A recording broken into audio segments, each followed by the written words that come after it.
Ladies and gentlemen, happy Sabbath and welcome to Gema 2, the tallest man in Black Africa. 5 years into the 2027 general elections, and the president has hit the campaign trail. The president is not resting. The president is moving from one county to the other, looking for votes. What is happening? What is this that is making the president to move out of State House and campaign? Because when you look at him, you can be able to tell that he is on a campaign trail. He is campaigning hard. A visitor in Kenya would be mistaken to think that the elections will be held next month, because this is what we have. This is what we are experiencing. This is what Kibaki did not want. This is what Uhuru Muigai did not want. Because the government need to settle down. The government need to start working. The government need to fulfill the promises made to the people. But when we have the government that has hit the road, and it is the government in office, then you have to ask many questions. In this video, I want us to look at the reason why the president is on the campaign trail, why the president has hit the campaign trail and working, campaigning like we are having an election in the next the coming month. So if you're here for the first time, kindly subscribe to Gema 2, the tallest man in Black Africa. For those of you who moved to the other channel and you are here, I'm very, very grateful. Continue trooping to this channel as we continue telling us it is. The first reason, in my view, is because for his scrabble, this is the scrabble for Raida's stronghold. If you look at Raida, by the virtue of his age, by the virtue that his good days past us, is that there's a feeling that he's not likely to be in the contest come 2027. There's a feeling that Kalonzo Musyoka is going to inherit him. There's a feeling that he needs to have somebody who will be supported by him, and of course Uhuru Muigai Kenyatta.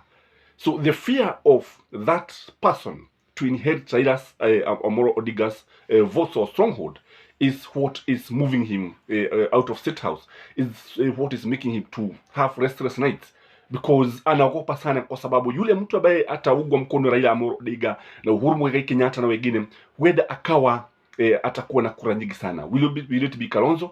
Will it be Joho? So this is something that is making him start campaigning, because ndio ukiangalia hata the daughter is saying mapema ndio best. This is what is happening. And if you look at the daughter also is on the campaign trail. So the other reason why he is on the campaign trail is because of the 2022 general elections. You know, the guilty are always afraid, kwa sababu unajua kwamba the Kenya Kwanza administration did not win the elections. And if you read, I think this is standard of the nation. If you read today's paper, Africog is putting it very clearly that IBC servers were infiltrated by none other than Jose Camargo. The elections were rigged. It is very clear. Na jambo hili ni jambo ambalo linaweza kumtia joto tubo mtu yeyote yule ambaye anajua kwamba hakushinda uchaguzi. Tumesema mara kwa mara ya kwamba mwenye mavi atakuwa akijishuku kila wakati, hataweza kuketi vizuri, hataweza kutembea vizuri, hataweza kufanya kazi vizuri. This is what is happening, because what we have is a government that doesn't have the legitimacy. It's a government that is not comfortable. It's a government that is not sitting pretty by the fact that they did not win decisively the last general elections. The other thing, in my view, is because of his nature. You know, a bee will always buzz, and a cock will always crow, and a fish will always swim in the waters. So Ruto is a political animal, just like Raila Amolo Odinga. If you look at Raila Amolo Odinga, many people expect that he would have taken a back seat. He will not be on the campaign. He will not be in politics after what happened to him in 2022. But you see, Raila Amolo Odinga, because he's also a very interesting political animal, he has to be on the campaign.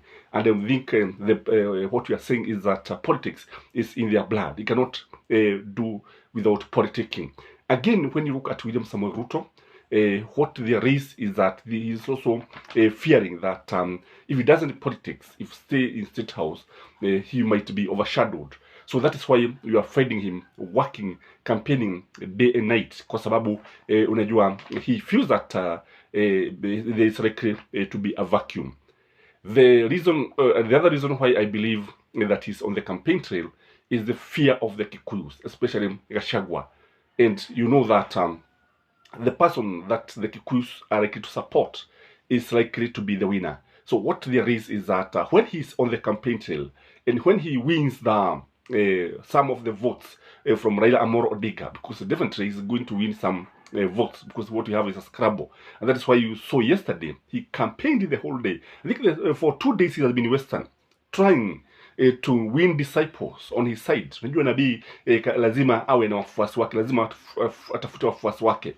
Kwa hivyo yesterday and the day before yesterday he spent his time in Western trying to win the support, and you could see even the governors being rallied behind him ili aweze kuwa na wafuasi wengi. Kwa hivyo what there is that if Gachagua or the Gema see that majority of votes are with him, definitely they are going to support him, because he's not guaranteed that the Kikuyus are going to vote for him in 2027.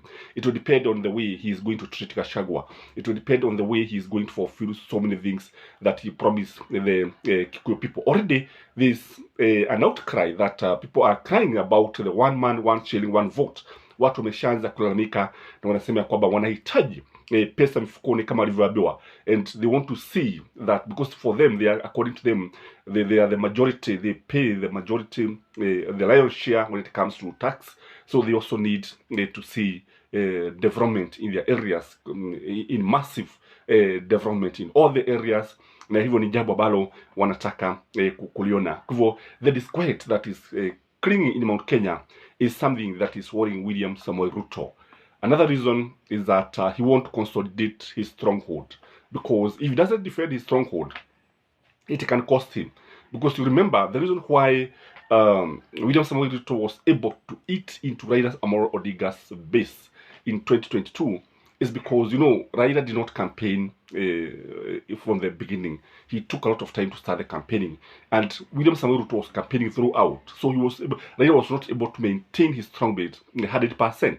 So if you look, for example, at Western and Ukabani, you realize that Ruto was able to eat at Raila's stronghold, although in a very, very minimal way. So by campaigning throughout, you ensure that everybody, all the sheep are in his fold, all the birds are in the nest. Kwa sababu unajua, as I said, nature hates vacuum, and presence is very, very important when it comes to politics. Again, William Samoei Ruto has excess money. He has a lot of money, and with the money, he can be able to move from one place to the other.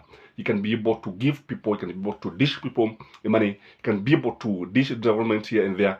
Because when you look at what he promised the people of Western, he promised a lot, he gave them a lot of goodies. Unajua mkono mtupu haulawi. Kwa hivyo kile ambacho anafanya ni kujaribu kuhakikisha kwamba kondoo wote wamo zizini. Because if they start moving out of the sheepfold, most likely he's going to lose a number of them. Again, when we look at William Samoei Ruto, you realize that he believes in doing things as I said. You know, the early bird you always eat the first worm. Kwa hivyo kule kuamka mapema, kule kuanza mapema ni vizuri sana, and he knows the value of this. He knows the importance of this. Unlike many politicians who will stay in their cocoon waiting for things to unfold, this is one person who like moving with the oceans, with the ocean currents. It's not somebody who will stay there and expect a thing to work for themselves, to expect things to unfold. Kwa hivyo kile ambacho tunaona ni kwamba ni mtu ambaye anaelewa mambo haya yote vizuri sana. Again, the other thing that you find him working day and night is because, you see, there are so many issues. You know, he promised many people a lot of promises, and he won't confuse the people, he won't confuse the voters by adding more votes. No, by adding more promises. You know, when you promise people that you're going to do this, and then you come again, before you even fulfill what you promised to do, you promise another promise, it causes confusion. So, and this is deliberate, by the way. It's by design, not on a default, maybe. What there is that by giving people more promises, he will be able to keep them on his phone. He'll be able to keep them waiting and waiting. Because when are they going to fulfill? When is he going to fulfill this promise? Because all the time, when you listen to him, he is giving a lot of hope to the people. When you listen to him, he is saying that the government is going to do this. We are going to build houses. We are going to construct roads. We are going to have factories here. We are going to do this. All in all, you realize that he's not going to meet all the targets. And when he's on the campaign trail, he'll be able to engage the people and you'll be able to know what is happening. Again, that is why you also find him on the campaign trail, because you want to know what exactly is happening. Unlike Moi Kibaki, Moi Kibaki would let the ministers work when he was in office because he had a lot of trust in him. William Samoei Ruto does not trust politicians, does not trust people. Even his CS, he doesn't trust them. That is why you see him going to the grassroots to hear what the people are saying, to see for himself what the people are saying on the ground. I don't know what you think, but if you ask me, I can tell you, William Samoei Ruto ameanza mapema. William Samoei Ruto is not going to rest even after the 2027 general elections. I don't know what you think, but may you have a blessed day. Until next time, I remain yours, Gema 2, the tallest man in Black Africa. Bye-bye.